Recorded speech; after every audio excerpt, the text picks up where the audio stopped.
Hoje iremos entrevistar Graziele de Lima Claro Martins Leal, psicóloga formada pela Universidade do Vale do Sapucaí, Minas Gerais, e pós-graduada em análise do comportamento aplicado ao transtorno do espectro autista pela Universidade de Lisboa.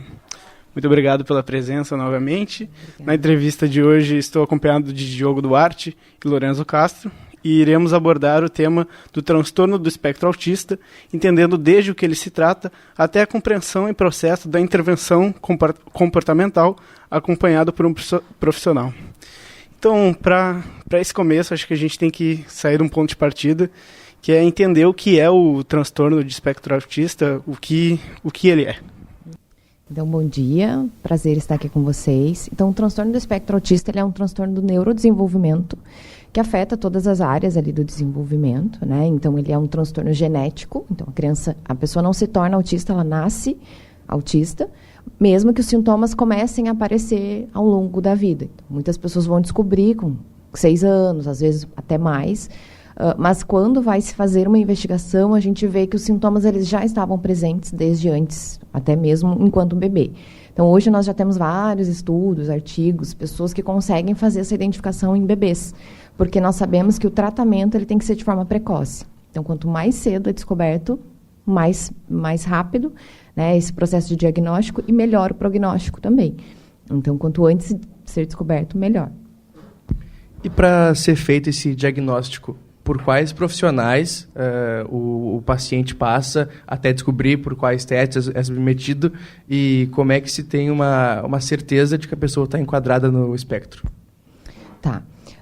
Inicialmente, né, os primeiros sinais de um possível autismo, as famílias relatam que a criança parece não ouvir. Então, normalmente, essa criança ela vai ser submetida a exames de audição, para ver se tem alguma questão ali de processamento auditivo. E, normalmente, o primeiro profissional que acompanha essas crianças são os fonoaudiólogos, tá? Normalmente é assim. Por quê? Porque existe um atraso na fala. Então, às vezes, é uma criança de 2, 3 anos que não fala nada, nem balbucia. Então, a família começa a achar que tem alguma coisa estranha por isso e vai para um fonoaudiólogo que percebe que tem alguma coisa ali. E aí, esse profissional é quem encaminha para os demais. Então, hoje é um pouco mais fácil fechar diagnóstico com 2, 3 anos, mas ainda precisa de muito estudo, né? Dependendo do nível de suporte também. Então, nós temos casos nível 1 de suporte que é dificílimo diagnosticar, inclusive em meninas. Autismo em meninas é muito difícil de diagnosticar. Então, vai se tornando um pouquinho mais difícil. Mas quando são identificados esses sinais, o primeiro profissional que tem que receber essa criança é um neuropediatra. Então, o neuropediatra faz essa avaliação e é ele quem vai fechar o diagnóstico e dar um laudo com todas as terapias que serão necessárias. Hoje, o que a gente diz, né, sobre uma equipe ideal? O ideal é ter, então, um fonoaudiólogo, a depender das demandas, dependendo das questões motoras, um fisioterapeuta, um terapeuta ocupacional para trabalhar as questões sensoriais. E agora a gente vem falando muito sobre a terapia comportamental, que é a terapia ABA, né, com qual eu trabalho, que é uma intervenção comportamental intensiva, que é bem indicada nesses casos, tá? Que é, inclusive, a terapia considerada padrão ouro para o tratamento de TEA. Bom, então, falando dessa terapia comportamental que tu realiza, como que ela vem sendo utilizada, assim, e nos explica, assim, um pouco como é esse processo, como se difere dos outros tipos de terapia, né? Uhum. Então, né, como eu já falei um pouquinho, a terapia ABA, ela é uma terapia que tem muita evidência científica, então isso diferencia ela das demais, né? E pela robustez de dados, de artigos, mas também pela intensidade, porque o que a gente vê hoje em crianças com TEA, crianças e adolescentes, que aquela intervenção de consultório, 1 hora por semana, com fono, com TO, com físico, com psicólogo, não resolve. A gente precisa de uma carga horária intensiva. Então, normalmente, esse neuropediatra ele vai fazer a avaliação e ele indica 20 horas de ABA por semana. Então, é uma criança que vai ter muitas horas de terapia. E aí, essa terapia ela é feita por um AT, um atendente terapêutico. Então, eu, no caso, sou supervisora, faço toda a avaliação do desenvolvimento dessa criança em todas as áreas, na parte de comunicação, na parte de comportamento, do brincar, todas as áreas a gente avalia e é elaborado um plano terapêutico, um PEI, que nós chamamos, um plano de ensino individualizado. E aí esse profissional AT, vai aplicar na escola, na casa, nos lugares que essa criança frequenta. Então, essa é a grande diferença da terapia ABA, porque não acontece só em consultório. O ideal é que ela aconteça no ambiente onde a criança está inserida, porque a gente sabe que uma das grandes dificuldades do autismo é a generalização. Então, às vezes, eles fazem uma coisa lá no meu consultório, mas em casa eles não fazem aquela mesma habilidade. Então, é super importante que a intervenção aconteça no contexto natural. E de que maneira as famílias podem seguir a terapia ABA dentro de casa e como isso vai para a escola? Como essa terapia se apresenta na escola, como ela pode ser utilizada na escola, no ambiente escolar, que tem várias crianças, então imagino que seja um pouco diferente. Uhum. Então, um dos diferenciais também da terapia ABA é a família estar envolvida no processo. Então, não existe terapeuta fazendo milagre, né? A gente precisa da família para dar sequência, porque às vezes acontece isso. Até mesmo o nosso atendimento em casa. Às vezes a gente vai e faz 6 horas por dia com a criança em casa. A gente vira as costas, nada do que foi feito durante as 6 horas a criança executa. Então, ela faz pedido comigo, ela faz tudo comigo, mas com o pai e a mãe, não. Então, porque eles têm que dar esse estímulo, eles têm que cobrar, de certa forma. Então, a gente precisa estar sempre em contato com a família, mostrar como fazer para que eles deem sequência. E aí, a gente pega o gancho da escola, né? Que é um ambiente super importante, que a maioria deles precisa de um suporte. A gente sabe que a inclusão é bem difícil ainda hoje, né? Não existe inclusão, de fato, e a gente luta para que isso, de fato, aconteça. Mas aí, nesse caso, quando tem uma indicação no laudo, o AT vai para a escola e fica, dependendo da indicação lá de horas, né, de carga horária, ele fica todas as tardes, a tarde toda com a criança, fazendo todo o suporte ali, tanto comportamental, mas também dando auxílio no pedagógico. Mas aí também precisa de uma relação bem estreita com a escola, para que não fique tudo para nós, né, para a nossa equipe. E o que o profissional AT ele precisa ter de especialização, também de características, e se é importante que a relação dele com a criança ou adolescente seja também de afeto, ou se é alguma coisa estritamente profissional e do tratamento? Uhum. Não sei se, né, vocês conhecem um pouquinho sobre ABA, mas existe um histórico muito negativo, né, nos Estados Unidos. Enfim, muitas pessoas têm um preconceito com a terapia ABA. Então, a gente luta sempre para desmistificar essas coisas, né? Então, as pessoas acham que a ABA robotiza, que a ABA é só na mesinha, que não considera o afeto, né? E eu trabalho muito isso com a minha equipe, porque a ciência não recomenda isso. Mas tem profissionais que acabam, né, com o seu perfil trabalhando dessa forma. Não existe ABA, não existe nenhuma terapia sem vínculo, sem afeto. Então, a gente sempre vai, no início da intervenção, focar na construção desse vínculo. Porque a criança, se ela não se identificar com o terapeuta e não se sentir segura naquele contexto, ela não vai executar tudo que a gente precisa e performar, né, tudo que ela precisa ali. Então, o vínculo, o afeto é fundamental. E aí, na escola, né, esse profissional, não na escola, mas em todos os contextos, o AT, ele precisa ser um profissional da saúde e da educação. Então, ele pode ser de qualquer formação, pode ser, inclusive, estudante, alguém que tenha esse interesse, porque nós oferecemos o treinamento. Então, essa pessoa ela vai receber um treinamento geral do que é a ABA, os princípios básicos, o que é o reforço, por exemplo, e treinamentos específicos do que fazer com aquele paciente. Então, esse AT, ele vai ser treinado e supervisionado por um supervisor, que é quem vai dar sequência no trabalho.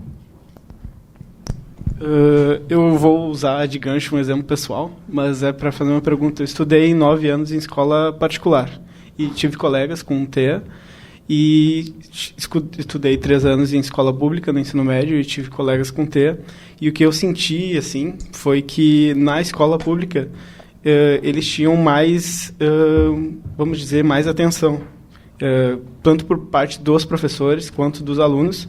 E eu me lembro que na minha escola particular, que era uma escola pequena, geralmente eles ficavam 1, 2 anos e eu não concluí meu ensino médio com meus colegas. Então, existe uma diferença que tu enxerga com a atenção que a escola dá no ensino público e no ensino privado? Existe uma diferença. Não sei te dizer exatamente se são mais acolhedores do que o particular, enfim, mas o fato é que hoje a gente tem indicado e recomendado para as famílias a escola particular. Por quê? Porque o público, o município e o Estado, tem sido muito difícil da gente conseguir a autorização do AT. Então, às vezes, é aquela criança, e isso acontece muito com TEA, com crianças TEA, são as crianças do pátio. Então, elas ficam sempre no pátio. E, claro, a gente entende as necessidades, sabe que, eventualmente, essa pessoa vai precisar dar uma volta, uma caminhada para se regular, para se organizar. Mas, às vezes, ela não é exposta a nenhum tipo de atividade. Então, ela não aprende, ela fica na escola só para passar tempo. E tem potencial para isso, só que precisa de um manejo. Então, para não arrumar problema, as escolas acabam não exigindo algumas habilidades, né? Então, na escola particular, por ser pago, a gente consegue exigir um pouco mais da escola. Então, eu consigo ir, consigo observar, consigo estar mais próximo, pedir o PEI, porque hoje estamos em agosto, né? Tem vários pacientes meus que ainda não receberam um PEI. Então, eles ficaram de fevereiro agora sem objetivo. E, às vezes, a gente precisa fazer, porque as escolas não fazem. Então, existe, sim, acho que essa abertura maior na pública, mas essa questão do direito de conseguir a autorização de um AT é mais difícil, porque tem que passar pelos órgãos públicos, né? Então, é um pouquinho mais burocrático. Eu acho que, como conceito, a gente consegue entender o que é a terapia ABA, mas, às vezes, falta para as pessoas entenderem como, na prática, ela pode funcionar. Então, se tu conseguir nos dar algum exemplo prático da aplicação da terapia ABA no tratamento das crianças e adolescentes também. Tá. Então, é uma terapia muito individualizada, né? Então, quando eu pego uma criança, primeiro eu vou avaliar. Normalmente, a avaliação ela acontece em mais de um ambiente. Então, eu vou na casa, eles vão na clínica, a gente observa na escola, colhe informação com todas as pessoas que convivem, para, então, traçar um plano específico para o que aquela criança precisa, né? Mas vamos pegar aqui um gancho de crianças que não se comunicam. Temos crianças e adolescentes que até falam, mas não se comunicam funcionalmente. Então, é aquela criança que consegue tudo no grito, muito comportamento, ou se joga no chão. E aí as pessoas, porque é um comportamento socialmente, né, inadequado, e isso mobiliza as pessoas. Então, a criança grita, toma, dá o pirulito. Parece que é birra só, né? Isso. As pessoas sempre acham que é birra. E às vezes é. Então, é bem difícil diferenciar, porque às vezes, ele é autista, coitadinho, né? Não vamos deixar ele chorar. Mas às vezes é só um comportamento. E com a gente funciona. Então, um dos objetivos que a gente sempre trabalha, na maioria dos casos, tá? É pedir para interromper uma atividade. Um exemplo. As crianças chegam para nós, a gente oferece uma atividade ou uma brincadeira. O que normalmente a criança faz? Grita, se joga no chão, às vezes escorrega na cadeira, empurra tudo, joga, começa a chorar. As pessoas, nesse momento, tiram a demanda. Tá, para de chorar, e tiram. A gente começa a trabalhar uma comunicação que seja alternativa. Então, às vezes, uma figura de não fica aqui, a depender do repertório dessa criança. Se ela consegue fazer não com a cabeça, a gente trabalha isso. Se ela não consegue, motoramente falando, a gente coloca a figura do não. E aí, apresenta a atividade. Toda vez que ela não quiser, antes do grito, eu já dou uma ajuda para ela. Apontar para a figura. E aí eu reforço esse comportamento. Entendi, você não quer, tudo bem. Aí eu retiro. Mediante um comportamento funcional e não um comportamento disruptivo. E assim a gente vai fazendo e a nossa experiência é assim, em 3 dias a criança começa sozinha a apontar a figura. Porque ela entende que o grito não vai mais funcionar, só que só com a gente. Aí em casa continua gritando, porque os pais precisam também generalizar o manejo, né? Mas esse é um exemplo prático que a gente trabalha com quase todos. A gente trouxe um dado do CDC, que é o Centro de Prevenção e Controle de Doenças dos Estados Unidos, e eles apontam que o número de diagnósticos de autismo entre crianças tem aumentado bastante. Por exemplo, em 2000, 1 a cada 150 crianças recebiam esse diagnóstico, e em 2020 o número saltou para 1 a cada 36, segundo eles. A gente sabe que tem tido, né, um pouco mais de conscientização acerca do transtorno do espectro autista. As pessoas têm se informado melhor sobre, né, as características desse transtorno. Então, eu queria saber se a senhora acha que esse é um dos fatores que explica esse aumento, se as pessoas estão procurando mais ajuda e estão buscando entender melhor o que é esse transtorno. Na verdade, é um conjunto de fatores, né? Então, o que tem acontecido hoje? As pessoas têm deixado para ter filhos mais tarde. Então, por conta da cultura, né, a sociedade, então as mães têm deixado para ter filho depois dos 35. E isso é um dado científico, né? Que quanto mais velho, tanto o pai quanto a mãe, vai perdendo qualidade genética. Então, a gente sabe que o TEA é um transtorno genético, né? Tem essa hereditariedade. Então, quanto mais tarde a pessoa demorar para ter filho ali, mais chance tem de ter uma síndrome de Down ou qualquer outro tipo de alteração genética. Então, esse é um dos fatores. Tem também várias pesquisas falando em relação à alimentação, muitos alimentos processados, enfim, que tudo isso também colabora para esse aumento de números, mas com certeza o refinamento dos diagnósticos. Então, agora está mais claro o que é o TEA. Eu trabalhei em APAE, assim que eu me formei, lá em Minas Gerais, e tinham algumas professoras que trabalhavam lá há 30 anos, e elas relatavam que antigamente tinha uma turma, e elas chamavam de turma das crianças difíceis, que eram crianças que não tinham diagnóstico, ninguém sabia o que era, mas elas tinham comportamentos muito desafiadores. E aí, depois, né, isso foi em 2019, que eu trabalhei lá, e aí elas diziam, agora nós sabemos que aquelas crianças eram autistas, mas que na época não se tinha um diagnóstico. Então, sempre existiu, tem muitos adultos recebendo diagnóstico agora, principalmente quando a gente pega uma criança, né, a gente vai investigar, às vezes o pai ou a mãe também são TEA e não sabiam. E isso também tem contribuído para aumentar o número de diagnósticos, né? E com esse aumento de crianças diagnosticadas, enfim, tem muitos que se enquadram em várias faixas do espectro autista.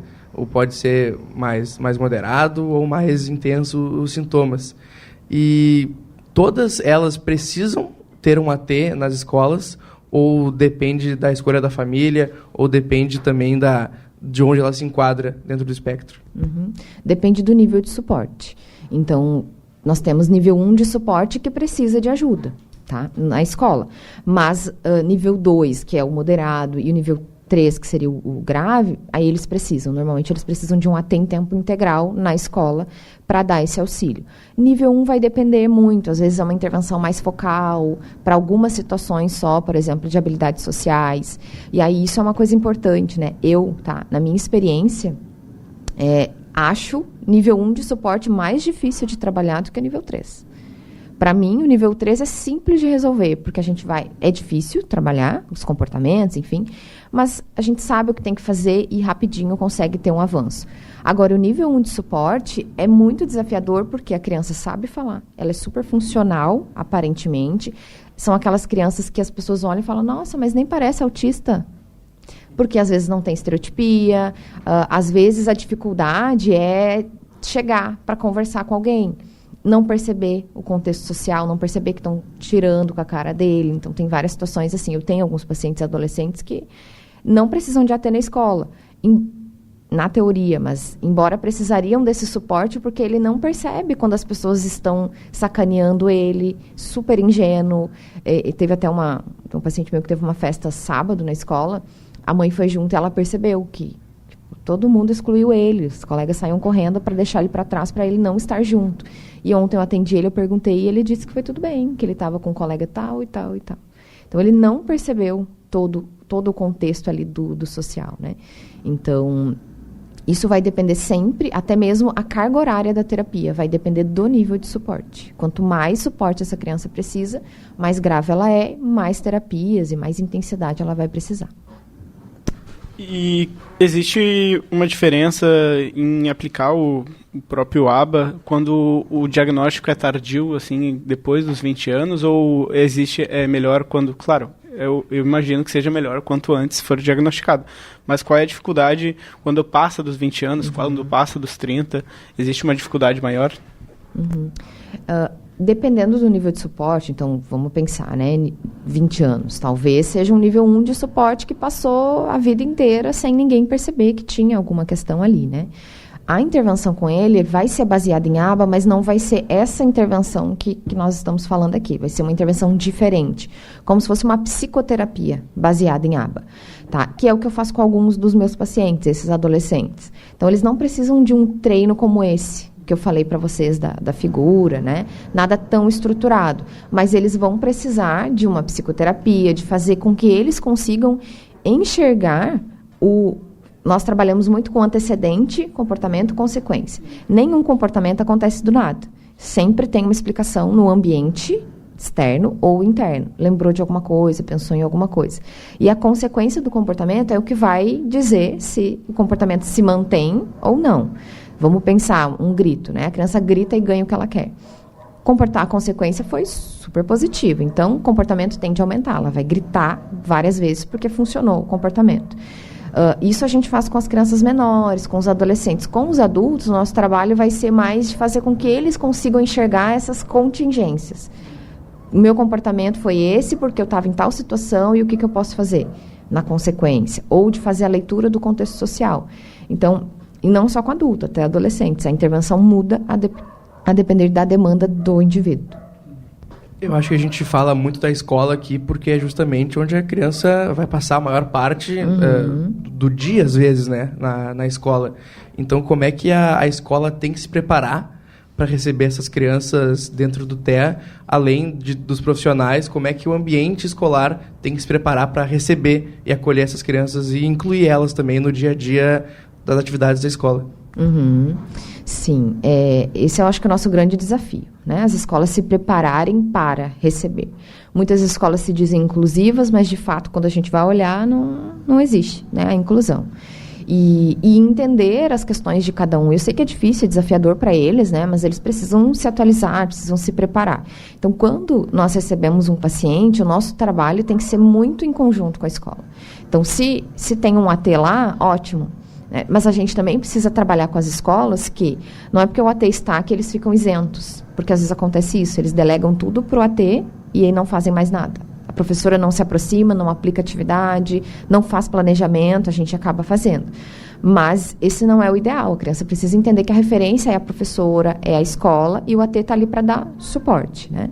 Mas isso é algo que as escolas ainda estão engatinhando. Uma das preparações assim, que são super importantes e que eu acredito que, enquanto profissional, não precisaria orientar as escolas, mas eu sempre tenho que orientar. O uso de suporte visual. Então, a gente usa muito a rotina visual para dar previsibilidade do que vai acontecer naquela tarde. Então, coloca lá foto dos professores, foto dos espaços que essa criança vai frequentar. Então, quando ela chega, já está tudo esquematizado. Visual, claro, se for uma criança que precisa do visual. Tem adolescentes que precisam só de uma listinha escrita. Tu só escreve e sinaliza para ela, hoje a gente vai fazer isso, isso e isso, tá bom? Se é visual, a gente tira, então ela já fez a aula de inglês, a gente tira a ficha do inglês para ela entender o que vem depois. A gente já vai trabalhando noção de tempo, vai acalmando essa criança, porque às vezes é uma criança que fica ansiosa pela hora de ir embora. Então, quando a gente coloca um suporte visual, isso facilita a vida da criança e a vida do adulto que está junto com ela. E, às vezes, a gente precisa brigar com as escolas para que elas entendam a importância. Porque, às vezes, eles dizem, mas não precisa, ele entende a rotina.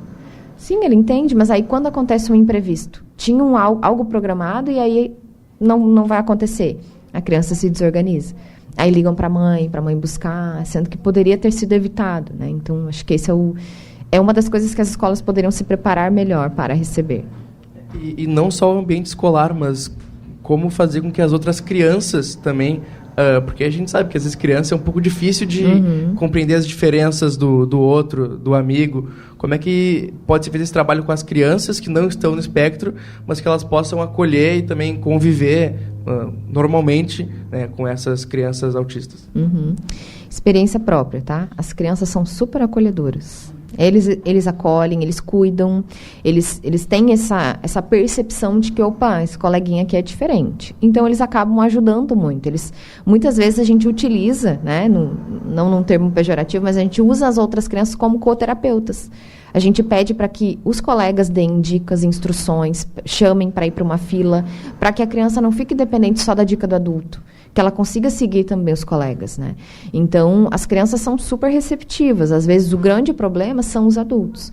Mas, quando existe alguns questionamentos, né? Por exemplo, esse suporte visual, a gente orienta que a escola use com todas as crianças, na turma inteira, porque isso é importante para todo mundo, né?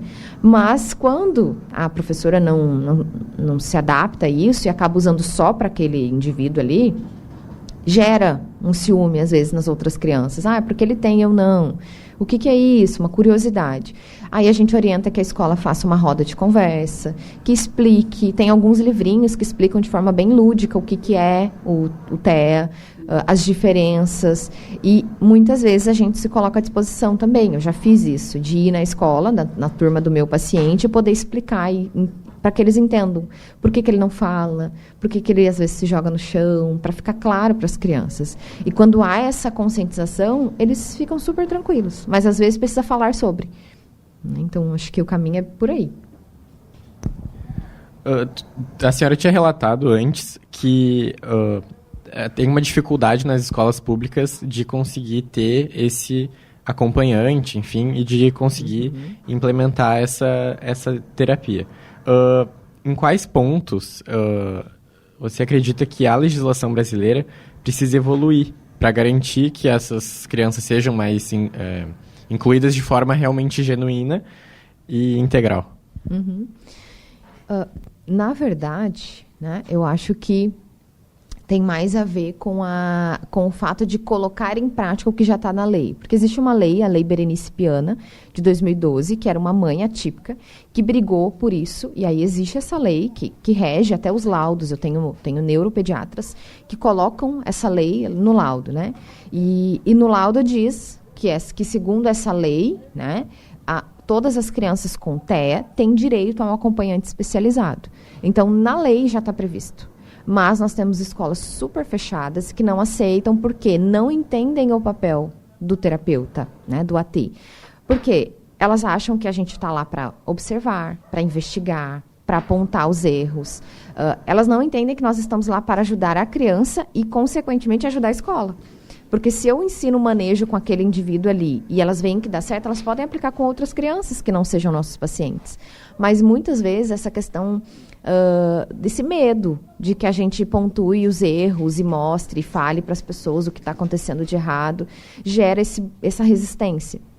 Eu tenho experiência de escolas bem tradicionais aqui em Porto Alegre, que no início não aceitavam AT, que a gente precisou, aqui em Gravataí também, escolas bem tradicionais, que a gente ficou 1 ano negociando, conversando, explicando. Eu vou lá, eu explico isso para elas, que nós não somos inimigos, que nós não estamos lá para observar o trabalho, mas para auxiliar a criança, que isso vai facilitar a vida deles, da família, de todas as pessoas.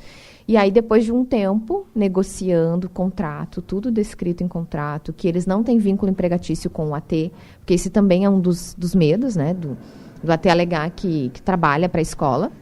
Então, a gente faz tudo formalizado em contrato, e aí eles aceitam e depois acabam pedindo mais dias. Será que o AT não pode vir todos os dias? Será que...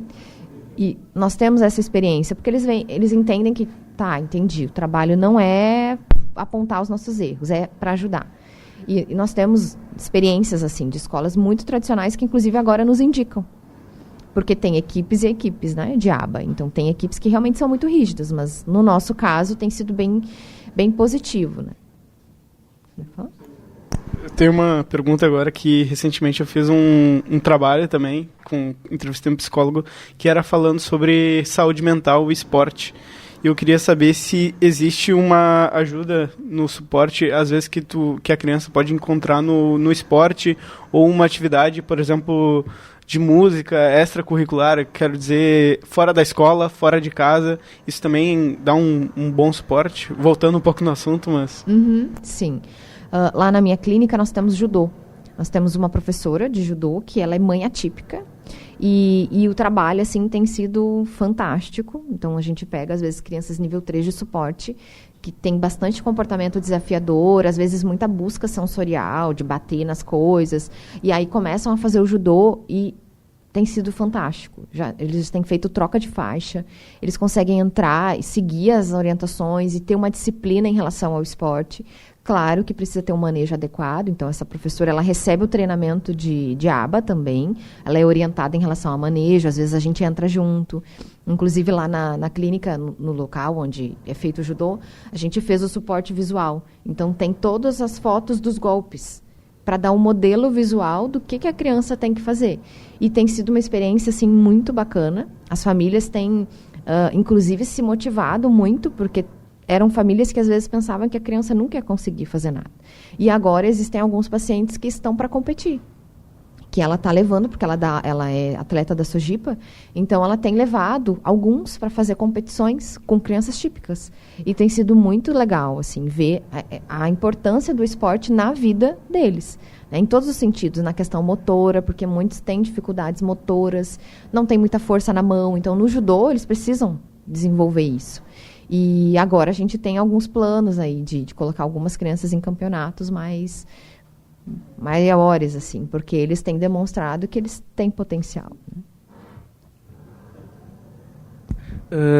Se usa bastante esse termo, né, das mães atípicas, famílias atípicas, dentro da terapia ABA, talvez de toda essa parte comportamental. Também existe algum suporte dado para a família, para ajudar ela a entender o seu filho, talvez até a aceitar, em alguns casos, né, a condição da criança? Uhum, com certeza. Dentro da terapia ABA, né, a gente já precisa dar esse suporte. Então, estamos sempre em contato com a família.